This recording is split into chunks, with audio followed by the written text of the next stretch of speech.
Our story begins with two friends whose academic careers ain't going too well, to say the least. One of them is actually doing okay, but the other got discontinued from a course. But even given all of the mess-ups leading up to this point, he's somewhat okay with confessing the truth even if it meant embarrassing himself. What you gonna do now, bro?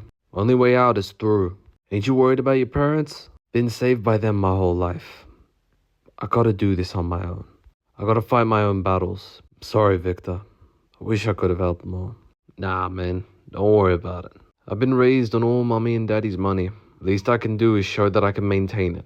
It's like it's never enough. There's always gonna be that one weakness. I hate that, you know? Why do we always have to have that one weak spot? You can't always dabble in all fields. Man, if that were true, whew, who knows? Maybe one day we'll have our own group. Our own group with their own individual talents. Our own Furious Five. I know one thing, I'm not letting you name it. Bitch, please. Do you lot ever shut up? Brother Ben, who broke your heart? Reed, I know plenty of girls that broke yours. See, me personally, I wouldn't allow that motherfucker to do that to me. I don't know about you though, but me... Timmy! Shut your mouth, you Lex Luthor looking fuck! Meanwhile, on the other side of New York, we see two other school students making their way home. The girl's enthusiastic and kind nature contrasts with the boy's more closed-off energy. Let's just say this, we're not really in a multicultural type of time here. Favorites, let's talk about that. I've got plenty of them. But what about you? As always, the young boy remains silent, worried of being judged, as that's all he sees everywhere he goes. Degrading and merciless eyes all around him. Favorite car? Boys are bound to have some of those. A lowrider, probably. I don't judge you. They're really nice. He stayed silent.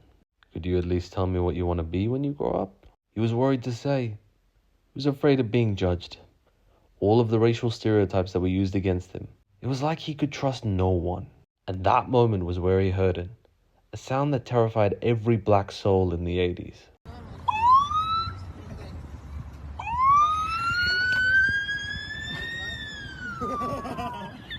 And those who disguised themselves as heroes unleashed their terrorism upon the young buck. But just as he felt as if he was about to be humiliated yet again, she stepped in for him, kindly and calmly telling them that they should conduct themselves in a better way. Her calm demeanor was very different to the anger and rage that the boy wanted to lash out against these so-called heroes. His family were the only heroes in this world. Everyone else, they're just 2 steps away from screwing you over. Well, everyone until Johnny met Sue. You okay, pal? I was wrong to judge you. I understand. I mean, you can't trust us around chicken. Wait, what? I tried seasoning chicken like your mum did once, and you don't need to know what happened next. Well, that was weird. All of Johnny's friends, who were a year older than him, looked on with pride and relief. For once in their lives, they felt as if they didn't have to live in fear. That don't come by the hood every day, huh? Eric, man, she's 17! Nah, it's not even like that, man. Man, fuck y'all, man. Fuck, I'm back here trying to write, man. Fuck y'all, man. Right. Good night, Lorenzo. Fuck your sleep.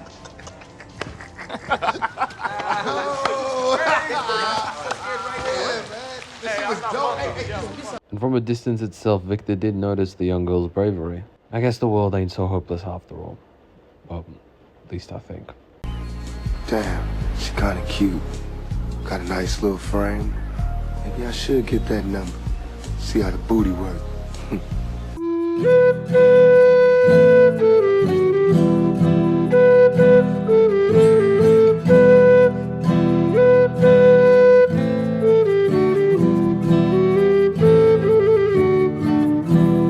Oppression is a poison, one that humanity has been yearning to be rid of. The entire galaxy cries out for a cure. But I am sorry to say, I never did anything to stop it. I only ever made it worse. Every time I enabled him to be the deaths of millions and millions. And he will be the inevitable end of us all.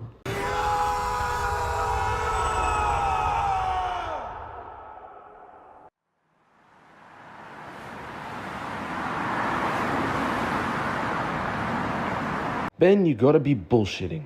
Trust me, I couldn't believe it when I saw it myself. You sure it can do the things you say? Brother, it did so much more than just patch up a cut. I felt strong. Like Mr. Olympia times 4 levels of strong. Well, it's kind of expected for you. No wonder you'd be jealous. Boy, you built like a ghetto Victoria's Secret model, skinny head ass boy. Patrick, can you shut the fuck up? For real though, this whole asteroid cloud, it's probably a potential cure for something like cancer. Then we got a moral obligation to go find more of this thing. Ain't that gonna be too risky? And it's gonna take time to prepare. Trust me, anything that benefits humanity is worth it in the end. Victor says this as he stares longingly at a picture. It was one of his parents. It was long before that day happened.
We got the pilot, that's 1. We have a solid engineering team, that's 2. All we need is an Einstein-level biochemist and 1 prodigy at STEM. We then see Johnny and his friends after a night out, being forced to watch as yet another one of their brothers was being beaten on.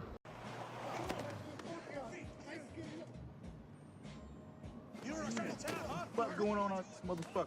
Hey, pull up. Pull up. Come on, hold it. Give me a shot. Come on. Like that, huh? Hey, yo. Get up here. Hey, yo, what the fuck going on? What the hell y'all doing? Huh? Goddamn beer. Fuck up on your fucking business and get back in your goddamn You motherfucker, the fuck you gonna do? Listen, get back in your fuck. That's what he said, huh? Get your black ass back in the car, nigga. Come on. How did they even sleep at night, man? Worst part is they actually sleep. No remorse, it's actually despicable. Nah, no more. I've been silent for long enough. There's no use. You're gonna get hurt. It doesn't matter. Worth it anyway. What the fuck you doing? Hey man, I'm just trying to get home, man. I'm not even doing nothing. Put your fucking hands on top of your head and interlace your fingers. Spread your fucking legs. What is fucking right? Shut the fuck up. No, fucking here. Look, these boys, they all grew up on this block, okay? That's my son. That's my son. That's my son. Back, ladies. I'm telling you to get back inside, or I promise you, I will ruin your fucking night. Man, you ain't gotta talk to my moms like that. Shut the fuck up, motherfucking nigger. Oh, I'm a nigga now? Oh, wait a minute, my ass, motherfucker. Okay. Officer, can you explain why you jacking us right now? Man, I ain't explaining shit to you. Get the fuck up off I'm the on street. my property. I can stand right here. You got that? Son! We right here. Where you got the fucking rocks, homeboy? And not everybody slanging dope, man. Don't give a fuck. This is LAPD. I'm the only gangster out here. He never had the courage of his sister. It's different confronting the actual challenge head on. And no matter how many of his friends were there, it still never mattered how strong they were. All they could do was watch as their friend was carried away to a jail that he never deserved. Bitter and angry, they just said to themselves, Fuck the police. Reed, Victor, and Ben were still on that employee hunt, trying to look for the biochemist and the STEM genius that would help in the mission itself. Susan had just arrived at Von Doom Industries. She was accompanied by Johnny's friend, Eric, but she was a little bit uneasy. Susie, you're moving like me every time I told my mom I did something stupid. I know, but this job was like probably my only option. I didn't really have a backup in case I got rejected. Hey, look, why the hell would they say no? Feeling reassured by his words, That girl next door smile shows itself. You know you're Einstein's genius. Don't let anyone make you think that you can't do anything. Eric, he was a physicist. Bruh, same thing. Following these events, Eric decides to go to the precinct, as he heard what unrightfully happened to his friend. Free young thug, free gunner. Granted, Sue never knew about the situation itself, as she nervously steps away into Victor's office. At first, Victor's completely stunned. He knew her from earlier in the story itself, and he himself is rather elated that she's willing to work for his company. Hello there. Hi. Bro, keep it professional. It's nice to meet you. I'm Susan. Take a seat, gorgeous. He's in one of those moods today, isn't he? I mean, to be honest, Reed, don't even go there. Nah, boys, trust me, you're gonna love this girl. We're all about a healthy work environment, and she ain't on that racist bullshit. Oh, and she's got the biochemist checklist all done. So, does that mean I'm hired? And hold on a sec. How did you know that me and racism had beef? Sweetheart, your kindness will never go unheard. Victor says this as he retells a story of how he first met Sue. Well, not really meet, but saw her stepping up for her brother like she always did. So Reed, Ben, Victor, Sue, and Johnny, they all went to the same high school. Her brother was always a genius, but nobody believed that. They all degraded him, belittled him, underestimated him. The things they said to him made me want to be black myself, just so I wouldn't feel so guilty. That was always the case, boys. Until I saw her. Oh no, I'm too late. Hey, leave him alone. If he wants to wear karate clothes, let him. At least he's brave enough to be himself. Besides, I think he looks cute. Kind of like a shark barrigator? Yeah, something like that. I told you girls would dig it. Thanks for sticking up for me, Penny. You should have seen the way his eyes lit up after that day. It felt as if he would willingly die for her. How is he, by the way? He's alright. He and his friends just went out tonight. I hope they had fun. We then cut to Johnny failing to talk his way out of the arrest itself. It seemed that he had lost all hope by this point. It's hard, isn't it? No offense, but what could you possibly know? I'm gonna be real. Not much. But everyone does have their own problems. Forgive me then. What's your story? It's nothing. Redundancy is a grade A bitch, that's all. I heard a lot about that in business. Man, people just don't have appreciation for the old-fashioned way anymore. I can't blame it. Gotta keep up with the world, you know? My mum used to tell me never to grow up too fast. I could say the exact same thing to the rest of the world. No opposition here. Johnny's father then stormed up to the police station itself, demanding the freeing of his son. He had never seen his dad so angry.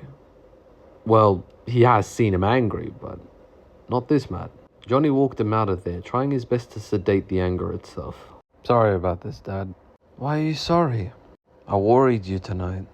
They hurt you. You never did this to yourself. How could they have done this to you? I don't think it'll ever end. Franklin Storm gives his son a rather long stare as he thinks back to a moment when he was younger. What's wrong? Your mother had always managed to cool me off around these dirtbags. The fact that children learn from their parents, it made me worry that my son was going to become the monster that they all said he was. His whole life he wanted to harm them for everything that they did to him, his friends, just any random stranger on the street. Whenever he saw them doing it, he wanted that fire within him to grow bigger and bigger, and nothing stopping it. But when he heard his father say this, that fire was put out. He put his hand on his shoulder and he told him, I promise, Dad, I never will. You know what happens if you do. You are dead. Mommy, I'm sorry. We're going to get your ancestors, please.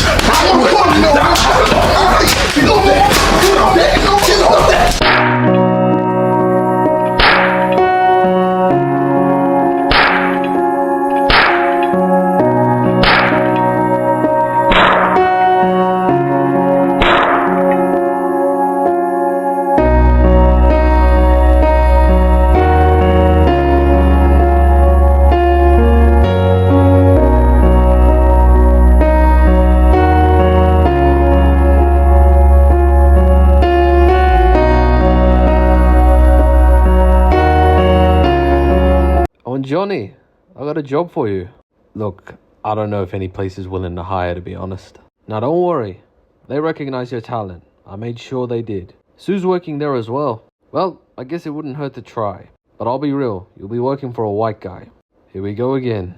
Johnny was reluctant to accept the offer at first. But if it meant making ends meet, then what other way was there? Besides, it's not like the oppression was going to disappear anytime soon. But once he got there, he ran into something rather unexpected. He felt welcome, almost. He ain't one to assume the worst, but it's not like the world gave him an excuse to think otherwise. Well, until this very moment. So is this the father of these two geniuses? Johnny, what did I tell you? I like this guy already. Pleasure to meet you. Pleasure's all mine, bro. What happened to you? Sue rushed in to check up on Johnny. The hell happened to you? I didn't want them to hurt them anymore, but I couldn't do it the way you did. Sue reassures him. Hang in there, soldier. You're gonna make a difference. You're gonna save them. Trust me. Don't worry, bro. You're not gonna get that around here. I promise. I'm not trying to assume the worst or anything, but I thought Dad was mucking around when he said that I got a job here. Why is that? My parents might see an engineer. Others see a gang member. Ain't you worried I'm gonna screw something up? Brother, do you really think a high school dropout is gonna design a rocket? There's a reason why I hired you, man. Wait, you dropped out? Yeah, bro. The guy was dumb as. It's a wonder how he even got this job in the first place. Boys, I could end your employment right here, right now. But yeah, Jay, you wanna school a dumb fuck on how to make a rocket? Go ahead, son. Teach me. I guess I'll try. Don't worry. It'll be better than anything I can come up with. I trust your judgment, man. Don't mess it up. Sue smiled as her brother finally got the recognition he deserved. What do you know, Reed? Got our Fanatic 5. Whose head's gonna melt after this? I know mine will. You can press the montage button now. Yay! Montage! We got a montage! You want a montage? Here is a montage! Montage! But as said at the beginning of the story, you can't always dabble in all fields, especially if you're just one person. Now, regardless of being a natural-born leader and gatherer of several people of different talents, Victor never knew much about engineering or science itself. He knew a bit, but just not enough to handle that part of the business itself. And he himself was struggling to do a certain task with a certain object or a machine. Sue takes note of this and she tries to help him. Yeah, it's okay. I've got it. She handled the whole thing in a way that made Victor question what the hell was he doing as a CEO. She basically explained to him how to put it together. Him being puzzled about her putting it together leads to a very awkward stare. What is it? I could watch you all day. He admired her handiwork, but it was a really weird thing to say as she blushes. Sorry, I know that sounded pretty mad. I guess I just sometimes forget that I can't do everything. You can definitely provide a path for people to pursue their talents. I guess maybe I'm just happy that that thing that I have led me to you. They both smile at each other, regardless of how awkward the moment was. Reed looks on with a smile. He knew his friend was always insecure about his limited knowledge, but seeing someone accept him regardless of that made him happy. But there's also another thing in his eyes at this current moment. You jealous, homie? I have no clue how he makes being dumb look so charming at the same time, honestly. And now here's the rest of us working hard for that exact same prize. Rich boy has everything handed to him. There's only one reason, Reed, and I'm gonna be completely honest, and it's very specific to you. Clapped.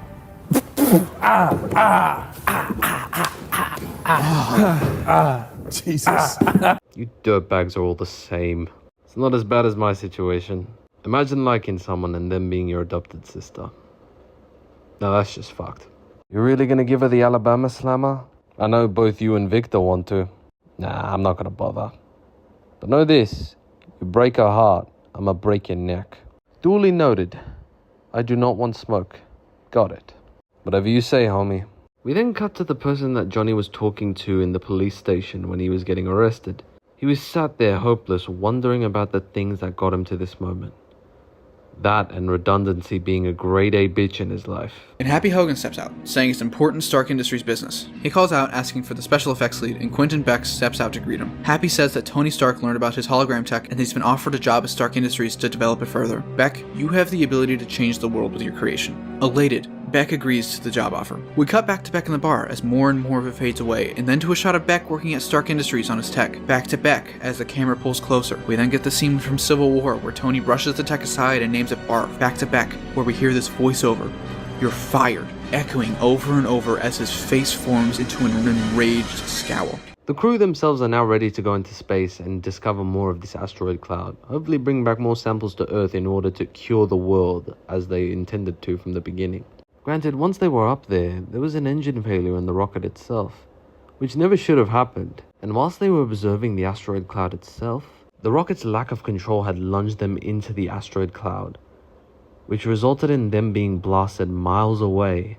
It would take some time for a rescue team to manage to bring them back to Earth. But before Reed opened his eyes on Earth for the first time in what seemed like years, he saw something, the moment of the accident on that day. A sight that left him more horrified and speechless than he had ever been in his whole life.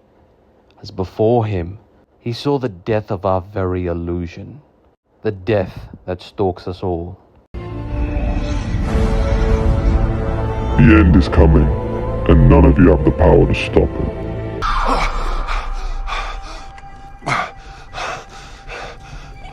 It's alright. It's okay, bro. Took a pretty bad beating after that mission, huh? Where the hell am I? We're back on Earth. It's the clinic of my company. You were out for so long, bro. What did I miss? I don't really want to talk about it. Victor, what happened? See, after that day, things weren't really the same for everyone. We never got a sample of that asteroid cloud, but we did have it make its way into our bodies. And the weird part starts from there. But it did ruin things for Ben in the worst of ways. Ben? Ben? Reed! Oh my God. Ben? Reed, what happened to me? I don't know. But I'm gonna figure this out. Jesus. What about Sue and Johnny? Because of the lack of control of her powers, she's been struggling trying to find jobs. She can't provide for her family anymore. It's nice to be wanted sometimes, Reed. To be seen and heard. Look at me. I can't. What do you mean you can't? Look at me! Sue, look at your hands. Johnny was the only one that had a positive outcome. Because now he could protect his homies whenever he felt like it. The torch of black freedom. That's what they called them. Hey officers, I'ma ask this once. Is this really protecting and serving the people? Is this you? Shut up, pussy. Are you fucking dumb? Hey, will you step the fuck back? You lot don't want this smoke. I fucking told you that. Alright, say no more, brother. Yeah. Say no more. Yeah, if I see you man round here again, it is long for you.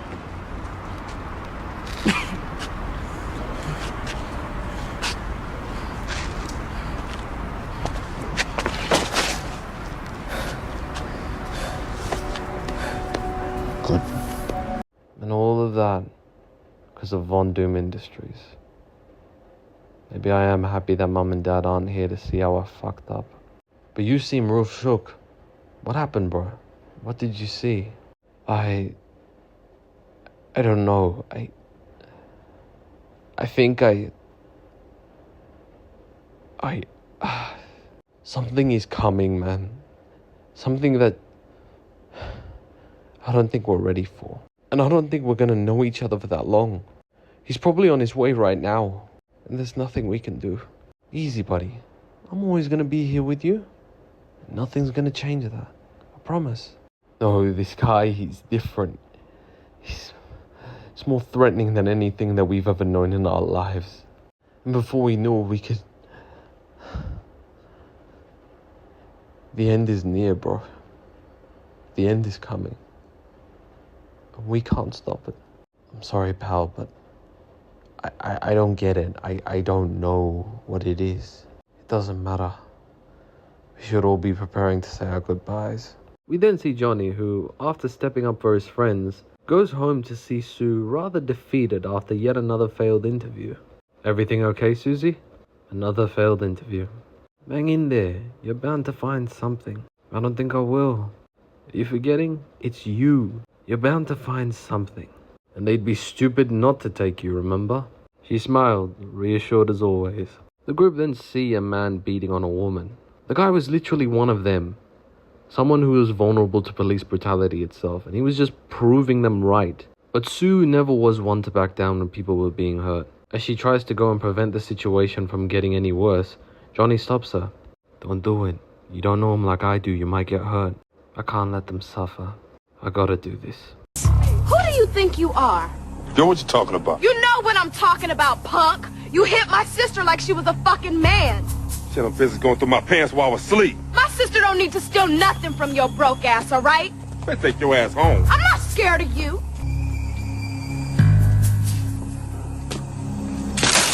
You take your ass home. No, fuck you. You lucky I'm not a man, otherwise I kick your ass myself. That was when the volcano erupted. He pushed it too far. He hurt her. And now he was gonna pay the price for it.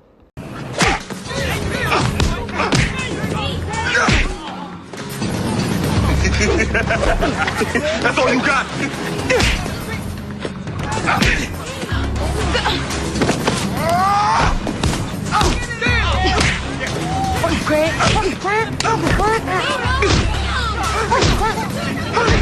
Craig. Oh, shit. There you go, Craig. There you go. Get up, Craig. Get up, Craig. Yeah, come on, nigga.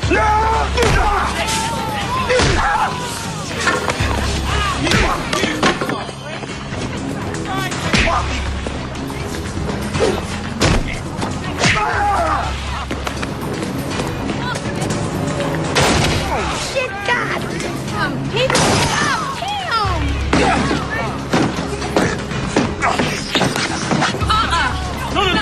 No, come on, baby, come on. Let him be a man. Go to sleep. Go to sleep. Yeah. Shoot him. I said, he's not fighting fair.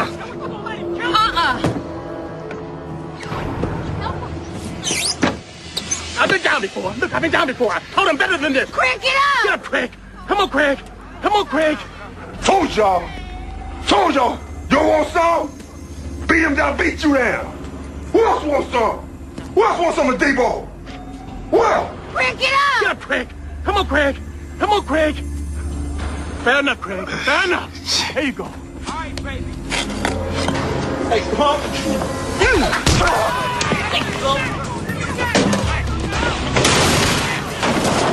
Yes, Mr. Big Shot. Yeah, come on, punk. Come on, go. Work him, Craig. Work his ass. Everybody. That's what I'm talking about. That's my dog. Take that.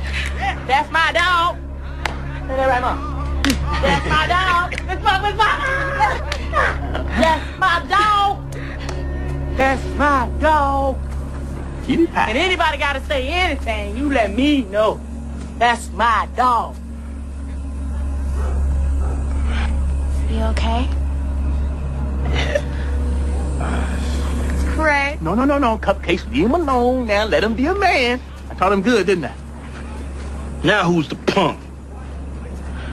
By this point in time, both Reed and Victor had passed by the neighborhood itself, and they saw what happened to Sue. They assumed their family didn't want to see them after what happened, but they just wanted to make sure that she was okay. But the duo is introduced to something heartbreaking, as they now see Ben Grimm fully transformed, and struggling to talk a depressed man out of his own suicide. The man backs up in horror. Ben tries to reassure him, but it's no use. He knows what he looks like. There's no changing it. Ben then decided to beg him that he wouldn't harm himself in the end. He couldn't live knowing that he didn't prevent him from hurting himself, especially given with the reality that he wakes up with every day. But Ben was all alone in his world. The only monster that he saw was himself. Hey pal, it's been a while. The hell do you want? Look man, I get after that accident, you probably don't want to talk, but... Accident? You destroyed my life! I know forgiveness is definitely out of question. But that's the thing. If you don't help us, so many other lives will be destroyed. The thing I saw that day was beyond our comprehension. Truth is, there's only ever so long before we never see each other again. Why would you want to spend those final moments divided? And if we can prevent this, why would you want to spend that triumph far away from where we are? I'm not gonna listen to another one of your lies! Felt like the end of a friendship. His decision was final. He never wanted to see them again. Didn't want to see the people that destroyed his life. Still can't believe you haven't walked out on me yet. Head up, soldier. We got a war to fight. Needless to say, Johnny and Sue's father was on the same energy that Ben was. Very, very reluctant to let those two people back into his life. I trusted you! We trusted you! We gave you everything and you treated us like dirt! Hey, Dad, chill. You know what they did to both of you. I also know that we gotta cool our tongues and not lead by anger. Been a while, guys. How can we help? We wanted to make sure that you were okay after that whole thing went down. But we also came to ask for help on something. We know last time it didn't end so well, but hear us out. Go ahead and ask away. Earlier, Johnny did get a visit from his friends. They wanted to make sure that Sue was okay. Eric did unexpectedly pull up with flowers. Hey, where my flowers, bro? I never thought I'd meet anyone like your sister, you know. These are for her. How about you tell her yourself? Oh, meet for the last time, it ain't like that. Eric then peered into Sue's room, almost stunned that the girl he believed to be a superhero was now almost a shell of what she used to be. It wasn't just the beatdown that discouraged her. It was the past couple months. For a time being, she almost forgot what she wanted to do with her life. I must admit, soldier, you got quite the chin on you. And why is that? Most men would be unconscious after that. I mean, I was definitely seeing stars, though. You were still conscious, weren't you? It's not like it matters, though. I'm still a major turnoff for most employers. You left me dumbfounded for years with the big words you said. Trust me, if there's one thing you're not, it's a turnoff. Sue smiles, and we then transition to the full group talking about this new plan to become a superhero team. So let me get this straight.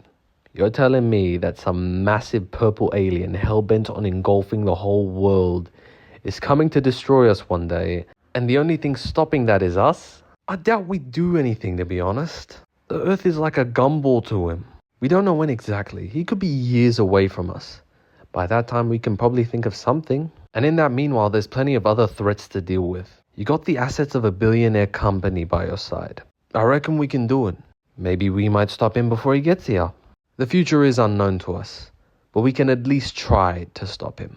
Well, as long as I can keep the cops from hurting us, and do good for others, maybe get some heat off my friends, I'm in.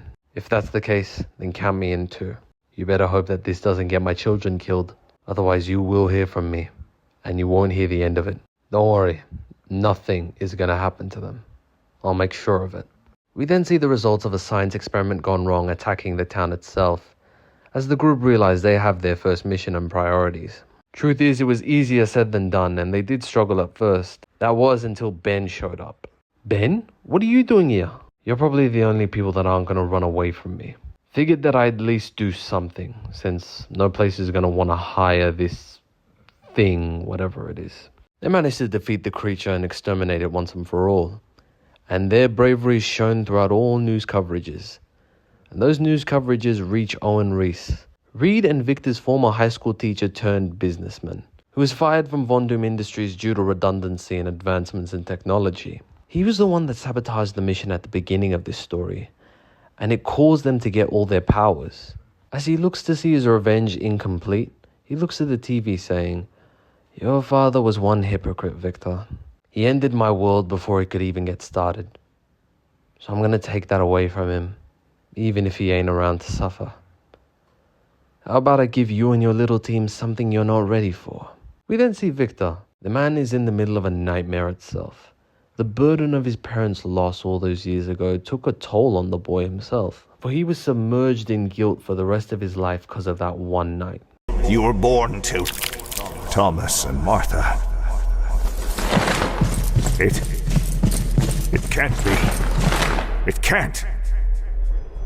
Mother. Father. Bruce, my God. Is it really him, Thomas? Is it? It's me. Yes. But how? How? We've been down here so long, Bruce. Waiting. It is you, isn't it, Bruce? Of course. Don't you recognize me? We can't see anymore, Bruce. We haven't been able to for years, but it is you, isn't it? It's me. I found you.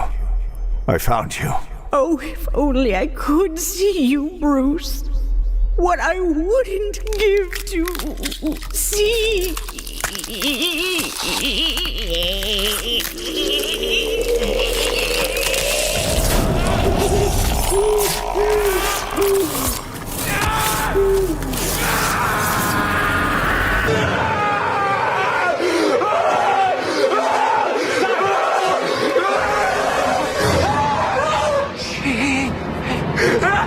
It's okay.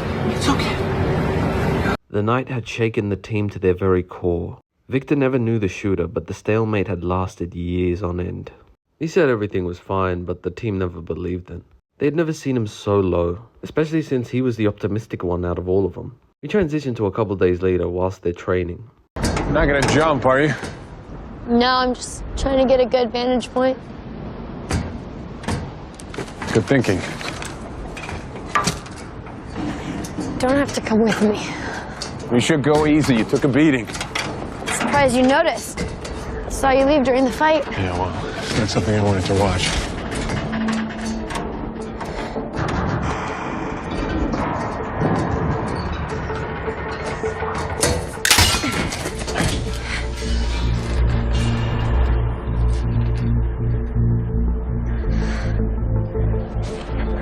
You good? You okay? Yeah, I'm fine.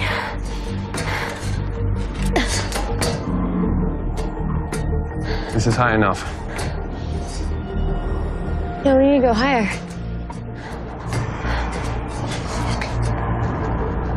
You all right? You're afraid of heights. Everyone's afraid of something. I didn't think you were afraid of anything.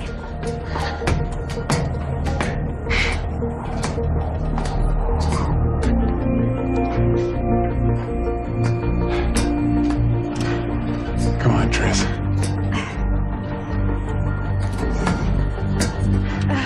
Really? Are you even human?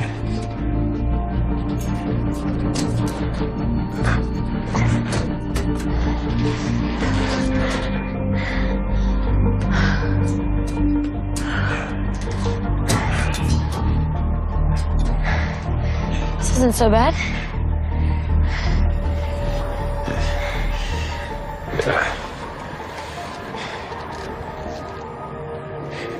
I'm sorry. You don't have to be. I should. I know I should. But it won't happen again. Anything you need, just let me know. Can you smile? Wait, what? You don't smile like you used to anymore. I miss that. Where does a man go to get a biochemist like you? Man, I'm just built different.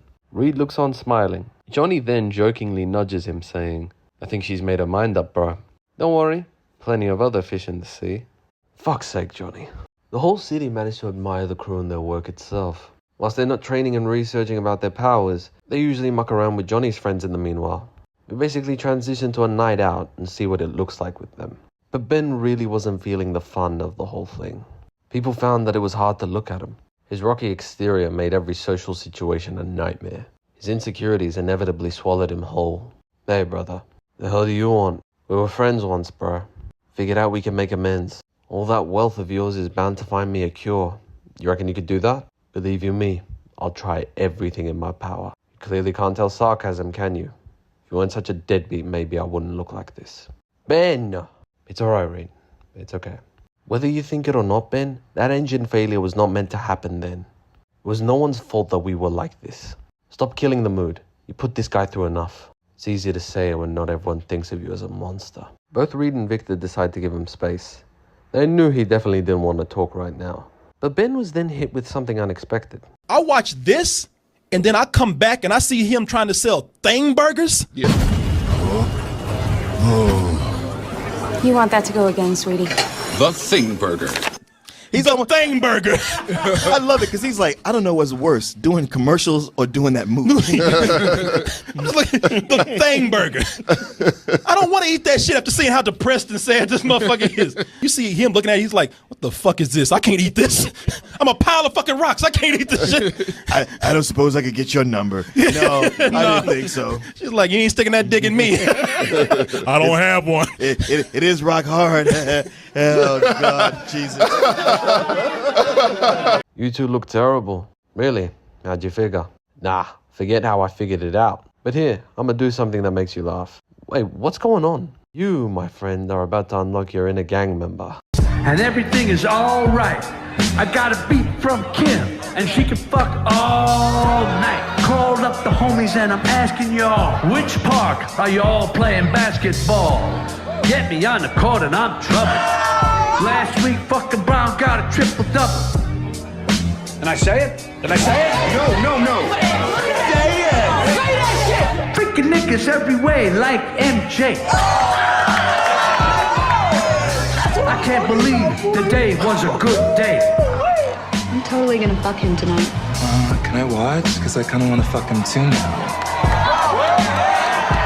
Drop the mic, baby! That's what I'm talking about! Peace out, niggas. I see you, boy! Nasty! Well, that was something. A broadcast then appears on the TV in the room. A deep voice addresses the city itself. We all know about these new heroes that have emerged. I'm here to put them to the test, to see if they're truly the real deal. Come to this address, O great ones. See if you could save these people who are here to protect and serve, or so they claim. As the camera pans over, they see a bunch of police officers, all tied up to chairs with bags over their faces, literally screaming and begging for their lives. The team then rush back to Von Doom Industries in order to find out a plan on how they're going to get these officers free. Ben, Reed and Johnny all start arguing on a plan on how to get these officers free, but they can't seem to come to a conclusion. Victor then notices how uncharacteristically quiet Sue is. Are you alright? I think I might have a plan, but I don't know if it's going to work. Tell us the plan. I don't know if it's going to work, to be honest. We believe in you. Yes, Susie, indulge us. There are multiple angles that we can attack him from. This warehouse itself has a lot of doors that we can enter from. We should slip in, get one of the officers while he's not looking. Rescue them individually. I can use my stealth mode for it. Worst comes to worst, we can hold them off for you. Provide a distraction, then you could slip out. Easy. Before we do this, I just want you guys to know it's been a pleasure knowing you all. And you guys have really made things fun.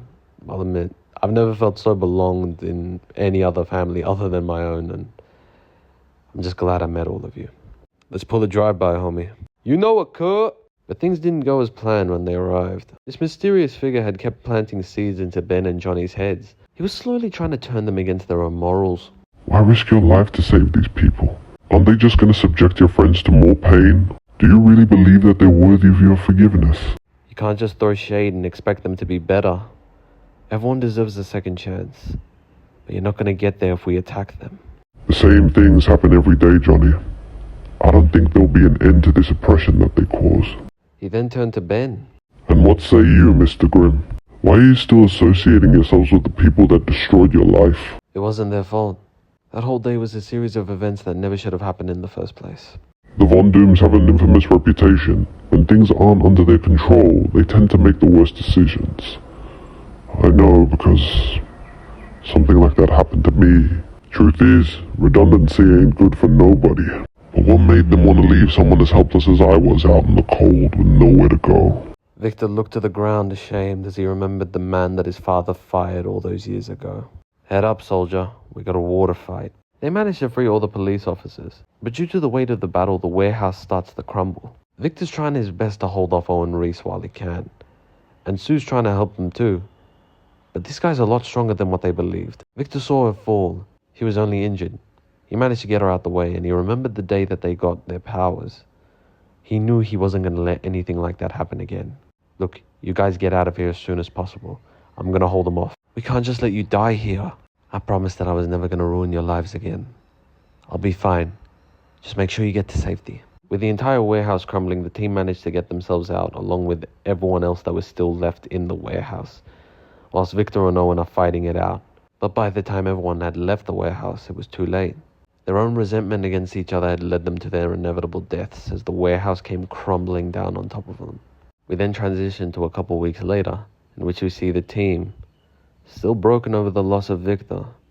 We now see Sue on the roof, hopeless, as her plan literally led a friend of hers to his own death. She's staring aimlessly at the sky itself. She had once again lost that spark within her. Reed then approached to make sure that she was okay. Hi. How are you holding up? Terrible, to be honest. Don't worry, it wasn't your fault. I know, I wish that wish that you stayed there for longer. Maybe there'd be a chance that he'd still be alive. Yeah, that's a way to put it. Do you remember how he bribed Johnny to work with him? Saying he'd give him a lowrider? I mean, who would forget his bad spending habits? I'd probably miss that the most. Me too. It was nice having a rich friend around, not gonna lie. Man, I never thought you were a gold digger. Ben, joined by Johnny's friends, eventually joined Reed and Sue on the roof itself. Johnny sees Eric looking at Sue concerned. Johnny then bursts out. Eric wants you to come see a movie with us. You know, I've just about had it up to here, bro. Both Reed and Sue chuckle to themselves as they join their friends for another night out.